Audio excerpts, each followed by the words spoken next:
کہنا تو میں نے ہے ہی, کیونکہ سامنے عمر فاروق ہیں, لہذا پھر میں کہہ دیتی ہوں میں نے دیا خزانے کو. حضرت عمر نے جمع کرا لیا. میں یہ کیا بات ہوئی, میرے گھر والے جو مرضی کریں, ان کا معیار زندگی جس طرح کا مرضی ہو. اور حضرت عمر ایک جملہ کہا کرتے تھے, اللہ کرے کہ یہ باتیں اس دور حاضر میں ہماری سمجھ میں آئیں.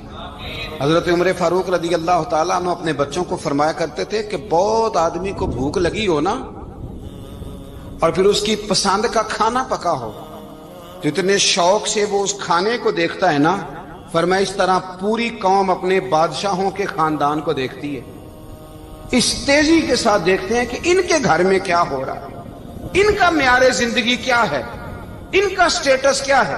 سیدنا فاروق اعظم رضی اللہ تعالی عنہ نے اپنے گھر کے اندر اپنے بچوں, آپ کے بچے دونوں کاروبار کے لیے مصر گئے, تو وہاں کے گورنر صاحب نے لوگوں سے, ایک بہت بڑا قافلہ گیا مدینے سے مصر تجارت کے لیے, جاتے ہیں نا آج بھی قافلے کئی ملکوں میں, تو یہ گئے تجارت کے لیے. تو حضرت عبداللہ ابن عمر اور حضرت عبید اللہ ابن عمر, حضرت عمر کے دونوں بیٹے گئے. جناب عمر فاروق کے بچے جب وہاں پہنچے تو مصر کے گورنر نے نا لوگوں کو تعارف کرایا کہ یہ عمر فاروق کے بیٹے ہیں. یہ حضرت, یہ چودھری کے بیٹے کو کون بتاتا ہے کہ تو چودھری کا بیٹا ہے؟ باہر والے بتاتے ہیں, گھر والے جی. اور سیٹھ صاحب کے بیٹے کو کون بتاتا ہے کہ تو سیٹھ صاحب کا بیٹا ہے؟ اور مالک کو کون بتاتا ہے کہ تو مالک کا بیٹا ہے اور یہ کرایہ دار ہے؟ یہ کون بتاتا ہے؟ یہ سوچ ہم دیتے ہیں بچوں کو.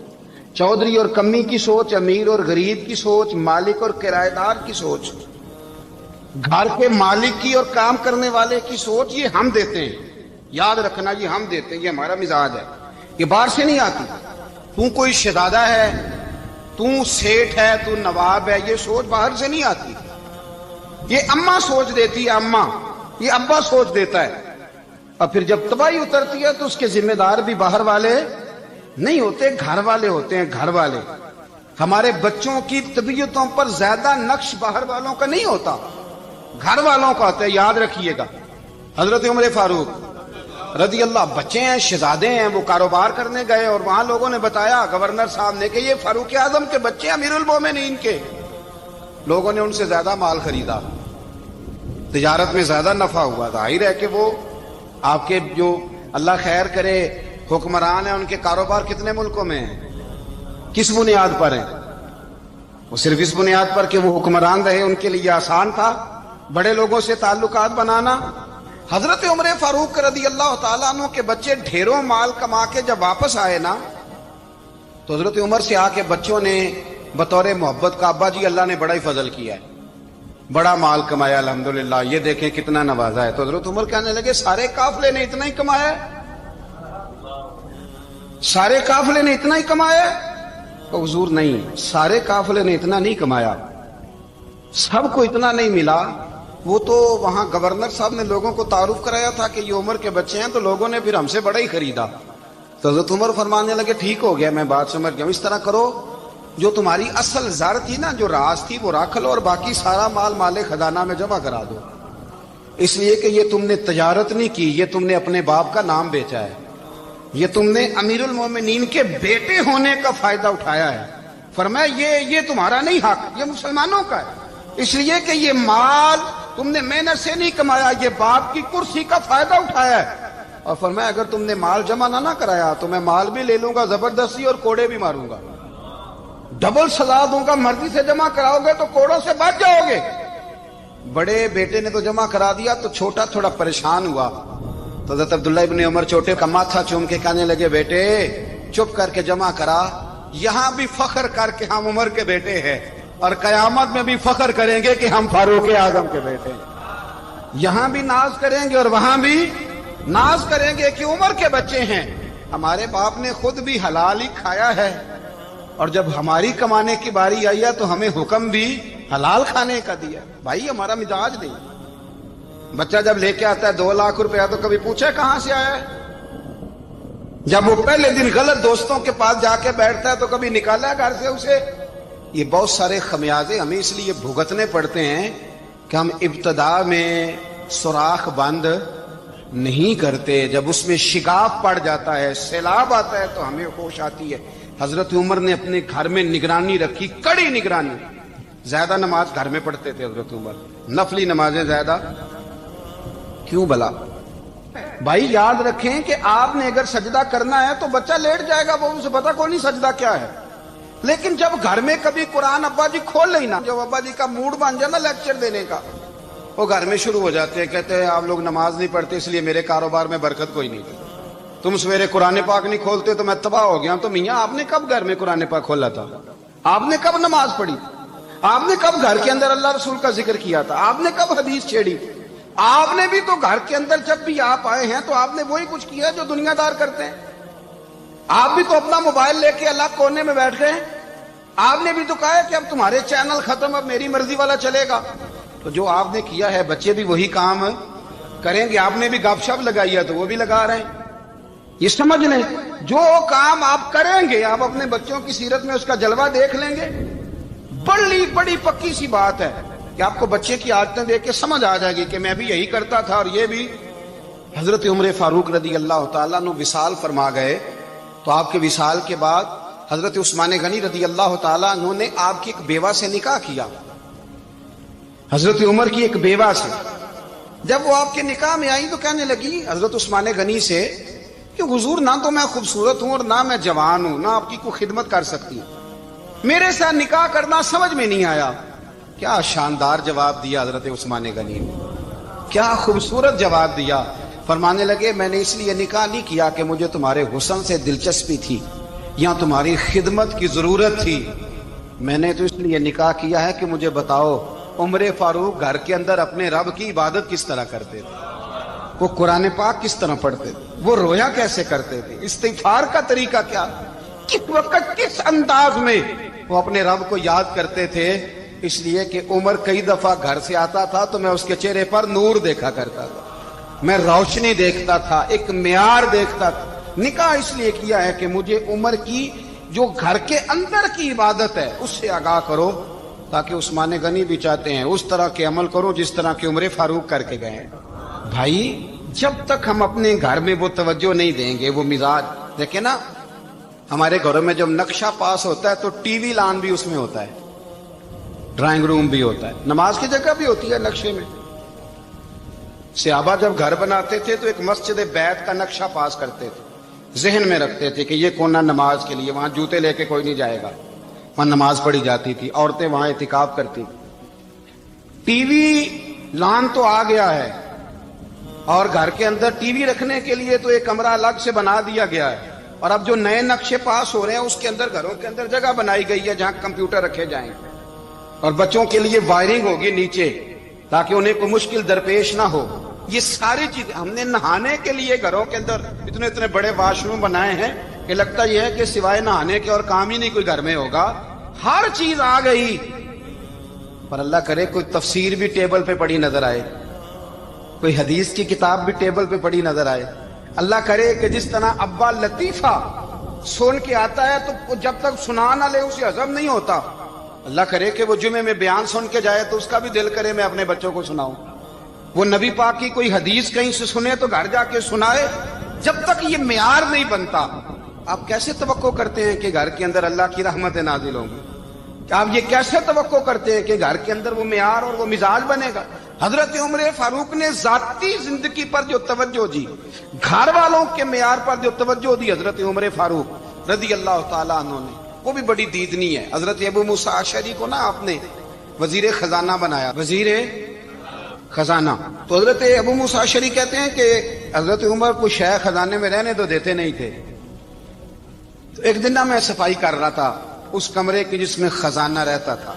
ہمارے تو ملک میں جو جاتا ہے وہ صفائی کر کے ہی جاتا ہے، اللہ خیر کرے۔ اور خیر معیار بدلتا ہے، جو پچھلی حکومت ہوتی ہے وہ قرضہ اٹھاتی ہے، وہ باہر سے جاتی ہے تو قرضہ لے کے آتی، اور جو نہیں آتی ہے وہ کہتی ہے ہمیں پیکج مل گیا ہے، وہ قرضہ نہیں اٹھاتے۔ ان کو کیا ملتا ہے؟ یعنی پچھلی نے قرضہ لیا تھا اور ہم نے، واہ جی واہ کیا خوبصورت انداز ہے، اس کا نام بدل کے نا، انہوں نے قرضہ لیا تھا اور ہم نے، میں کہا بڑے شاندار سیانے بندے ہو گئی۔ اور اللہ تعالیٰ خیر فرمائے، ہمارے جو بڑے شاندار قسم کے دوست ہیں نا، شاندار، جن کا ادب سے نام لیتے ہیں، وہ عرب کے بادشاہ ہیں۔ ہم تو عرب خالی کہتے بھی نہیں، عرب شریف کہتے ہیں، عرب شریف۔ انہوں نے پتہ کیا کیا ہے؟ انہوں نے اس طرح کیا ہے کہ جو کشمیریوں کا قاتل تھا نا، اس کے گلے میں میڈل ڈال دیا ہے۔ یہی کام وہ کرتے رہتے۔ انہوں نے پہلے انہیں بلا کے مندر بھی بنوائے تھے، ہمیں کوئی شکوہ نہیں، ان کی زمین ہے، اللہ تعالیٰ توفیق عطا کرنے والا ہے، پر خیال یہ تھا کہ چلو کشمیریوں کے زخموں پر نمک نہ چھڑکتے، 2 مہینے انتظار کر لیتے، کچھ حالات سنور جاتے، کچھ تھوڑا انتظار۔ ہیں ہمارے دوست، ہمارے وزیر اعظم صاحب جب جاتے ہیں تو وہ پھولوں کا ہار ڈالتے ہیں ہمارے دوست، لیکن انہیں وہ حدیث یاد نہیں کہ نبی پاک علیہ السلام نے فرمایا جب میرے مومن کو تکلیف ہوتی ہے تو مجھے بھی گنبد خضرا میں تکلیف ہوتی ہے۔ انہیں نہ کشمیریوں کا خون یاد نہیں آیا، انہیں برہان وانی کی کٹی ہوئی لاش یاد نہیں آئی، انہیں 30,000 بیوہ عورتیں 30,000 بیوہ عورتیں یاد نہیں آئی، 30,000 بیوہ عورتیں جن کے سواگ اجڑ گئے، اور انہیں 1.25 لاکھ یتیم بچہ یاد نہیں آیا جو یتیمی کی زندگی گزار رہا ہے، اور اس کے باوجود بہت بڑے ذمہ دار ہے وہ۔ مجھے پڑھ لینے دو آج احمد فراز کا شعر۔ وہ ہمارے مکتب کوئی ایسا نہیں کہ وہ مولوی تھا، وہ غیر جانبدار تھا، پر مجھے آج پڑھ لینے دو اس کا شعر، ایک کلیجے کا درد ہے، پڑھ لینے دو۔ اس نے کہا تھا کہ پڑھتا ہوں تو کہتی ہے یہ خالق کی کتاب ہے، مثل یہودی یہ سعودی بھی عذاب، اس قوم کے بارے میں کیا لکھوں فراز، کعبے کی کمائی سے جو پیتے ہیں شراب، کعبے کی کمائی سے جو پیتے ہیں شراب، اس قوم کے بارے میں کیا لکھوں فراز، کہ کعبے کی کمائی سے جو پیتے ہیں شراب۔ میں خیال نہیں آیا تمہارا صرف دین یہ ہے کہ قبریں گرا دو، مزارات گرا دو، فقط یہ دین ہے؟ کوئی نبی پاک کے روزے کی طرف منہ کرے تو اسے مشرک کہو، یہ دین ہے؟ اس کا نام مذہب رکھا ہے تم نے؟ مذہب تو اس کا نام ہے کہ جو رسول اللہ کا نام لینے والا ہے وہ ہمارا یار ہے، اور جو نبی پاک کا نام لینے والا نہیں، ہمارا اس سے کوئی تعلق، یہ دین ہے۔ حضرت عمر فاروق کی سیرت سنا رہا ہوں، حضرت عمر کی۔ حضرت ابو موسیٰ اشعری نے ایک عیسائی کو منشی رکھا تھا، اکاؤنٹ آفیسر حضرت ابو موسیٰ اشعری نے۔ تو حضرت عمر فاروق بول پڑے، کہنے لگے تمہیں مسلمان کوئی نہیں ملا تھا؟ کلمہ گو نہیں تمہیں نظر آئے؟ کشمیریوں کی لاشیں نظر نہیں آتی؟ ان کا خون بہ رہا ہے، تباہی اتر رہی ہے، اور تم قاتل کو گولڈ میڈل پہنا رہے ہو۔ اور یاد رکھنا، جب مسلمانوں کی بچیاں روندی جاتی ہوں نا تو پھر اسلام امن کا درس نہیں دیتا، پھر اسلام جہاد کی بات کرتا ہے، پھر اسلام جہاد کی بات کرتا ہے، جہاد کی۔ وہ قومیں غیرت مند نہیں ہوتی کہ جن کے گھروں میں آگ لگی ہو اور وہ غیروں کو ہار پہناتی پھرے۔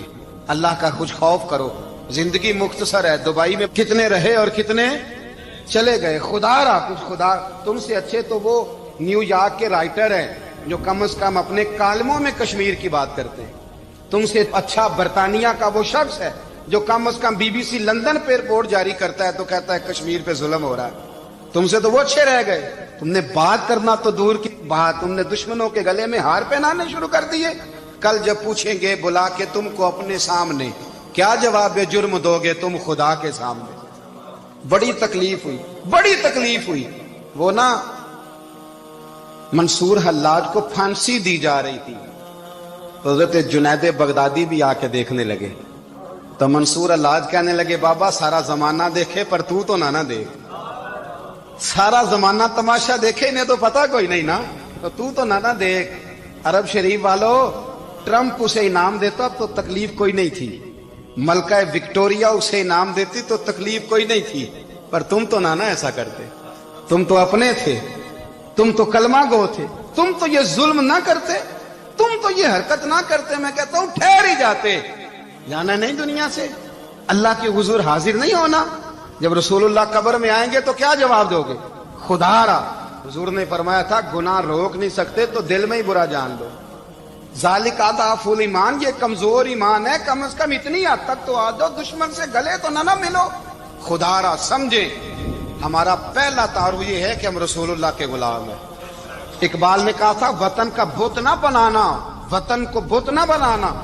اقبال کہنے لگے ان تازہ خداؤں میں بڑا سب سے وطن ہے، جو پیرہن اس کا ہے وہ مذہب کا کفن ہے، اس لیے کہ بازو تیرا توحید کی قوت سے قوی ہے۔ اسلام تیرا دیس ہے، اسلام تیرا دیس ہے، کیونکہ تو مصطفی ہے، تو نبی پاک والا ہے، مصطفی والا۔ اسلام تیرا دیس ہے، تو مصطفی ہے۔ امریکہ میں جو مسلمان رہتا ہے ہمارا بھائی ہے، اور پاکستان میں جو مرزائی رہتا ہے اس سے ہمارا کوئی تعلق نہیں ہے۔ حضرت عثمان غنی نے اپنے چچا کے بیٹے سے کہا تھا کہ تو کلمہ نہیں پڑھتا تو تیرا میرا رشتہ کوئی نہیں۔ بلال حبش سے آیا ہے پر میرے نبی کا غلام ہے تو سگے بھائیوں سے بھی آگے ہے۔ ہزاروں قومیں وجود میں آئیں دہر میں خشک و تر کے رشتے سے، پر ہم نے بنیاد دوستی رکھی یاد خیر البشر کے رشتے سے۔ اپنی ملت پر قیاس اقوام مغرب سے نہ کر، خاص ہے ترکیب میں قوم رسول ہاشم۔ کچھ خیال کرے، پہلا تعارف دین ہے، اگر دین نہیں تو پھر کسی وطن کی کوئی ضرورت۔ اس لیے کہ پاکستان کا تصور اقبال نے پیش کیا نا، تو اقبال کہنے لگے ان تازہ خداؤں میں بڑا سب سے وطن ہے جس کو تم بت بنا کے پوجتے ہو۔ ہمارا وطن تو ہمیں جان سے زیادہ پیارا ہے، پر پہلے پاکستان نہیں، پہلے اسلام، پہلے اسلام تیرا دیس ہے، تو مصطفی ہے۔ تو آمدام برسر مطلب حضرت عمر فاروق رضی اللہ تعالی عنہ۔ حضرت سیدنا ابو موسیٰ اشعری کہتے ہیں کہ میں نے نا صفائی کی، مال غنیمت کی میں نے صفائی کی، تو ایک دینار مجھے نا کہیں پڑا ہوا مل گیا، تو فرماتے ہمیں اجازت ہوتی تھی کہ ایک آدھ دینار ہم اپنی مرضی سے کہیں خرچ کر۔ تو حضرت عمر کے بیٹا گزر رہا تھا، تو حضرت ابو موسیٰ اشعری کہتے ہیں میں نے صفائی کی تو ایک دینار نکلا، تو میں نے وہ ایک دینار نا حضرت عمر کے بیٹے کو دے دیا۔ میں نے کہا لو بیٹا اپنے چچا کی طرف سے تحفہ۔ تو گھر جا کے انہوں نے حضرت عمر کو بتایا کہ چچا نے پیسے دیے ہیں، چھوٹے بچے تھے۔ حضرت عمر نے حضرت ابو موسیٰ اشعری کو بلا لیا اور بلا کے فرمانے لگے میں تو تمہیں اپنا دوست جانتا تھا اور تو نے میری اولاد کو ہی دنیا دار بنانا شروع کر دیا، میرے بچوں کو ہی تم نے دنیا دار پیسوں پہ لگانا شروع کر دیا، میں تو تمہیں یار سمجھتا تھا۔ فرمایا تمہیں چاہیے تھا میرے بیٹے کو نصیحت کرتے کہ بیٹا پیسوں سے رب راضی نہیں ہوتا، اس کی رضا والے کام کیے جائیں تو رب راضی ہوتا ہے۔ اور فرمایا تمہیں کوئی اور گھر نہیں ملا تھا تباہ کرنے کے لیے، میرا ہی گھر ملا تھا، اٹھاؤ اپنا دینار اور خبردار آج کے بعد میرے بچوں کے ساتھ یہ والی نیکی نہ کرنا۔ اور ہمارا کیا سٹیٹس ہے، دوستی ہے یہ اس سے جو تحفے زیادہ دے، جو بچوں کو خراب کرنے میں مدد زیادہ کرے اس کے ساتھ گرانا۔ حضرت عمر نے گھر پہ اور سب سے بڑھ کر اپنی ذات پہ توجہ کی۔ حضرت ابو مالک رضی اللہ تعالیٰ عنہ کہتے ہیں میں عمر کے پیچھے پیچھے ایک باغ میں گیا، اکثر اس باغ میں جایا کرتے تھے، اور عمر جا کے نا تو درخت کے نیچے بیٹھ گئے اور فرمانے لگے او امیر المومنین اللہ سے ڈر جا، ورنہ جس رب نے حکومت دی ہے وہ عذاب بھی بڑا دے گا، ڈر جا رب سے۔ کبھی ساری زندگی حضرت عمر نے اپنا کوئی تعارف نہیں کرایا، کبھی نہیں۔ ایک بندے نے آپ کے سامنے تعریف کر دی آپ کی تو فرمانے لگے تو خود بھی ہلاک ہوا اور مجھے بھی ہلاک کر دیا، کیا ضرورت پڑی ہے میری تعریفیں کرنے کی، اتنی دیر میری تعریف میں لگائی، اللہ کا ذکر کرتا رب تجھے ثواب دیتا، حضور پہ درود پڑھتا تو رب تیرے اوپر رحمتیں نازل کرتا، کس چکر میں ہے؟ آج جتنا اچھی کوئی خوشامد کرے اتنی اچھی وزارت ملتی ہے، جتنی اچھی اس کو جو ہے وہ چاپلوسی کرنی آیا درجہ بھی اسے اتنا ہی اچھا ملتا ہے۔ حضرت عمر فاروق رضی اللہ تعالیٰ عنہ آپ کے بیٹے کہتے ہیں، صاحب فتوح الشام نے لکھا ہے، آپ کے صاحبزادے کہتے ہیں میں نکلا تو میرے ابا جی نا اپنی پشت پر مشکیزہ رکھ کے کنویں سے پانی بھر کے آ رہے، میں دوڑ کے آگے گیا، میں نے کہا ابا جی مجھے دے دے۔ فرمانے لگے بیٹا تیرا کیا خیال ہے، کوئی اور نہیں تھا مشکیزہ بھر کے لانے کے لیے، تیرا کیا خیال ہے؟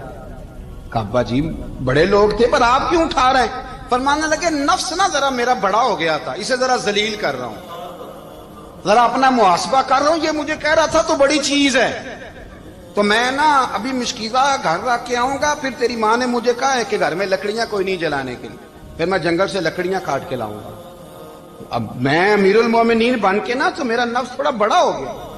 اب یقین کریں ہمارا ہاضمہ خراب ہو جاتا ہے جب تک ہمارا تعارف صحیح نہ ہو، ہمارا تعارف ٹھیک نہ ہو، میں یہ ہوتا ہوں میں وہ ہوتا ہوں، چھوڑ مٹی دیں تے مٹی رہنا ہی، مٹی دیں تے مٹی دیں تے مٹی رہنا ہی، ایویں کادی بلے بلے اج مٹی دے اتے بندیا تے کل مٹی دے تھلے، مٹی دیں تے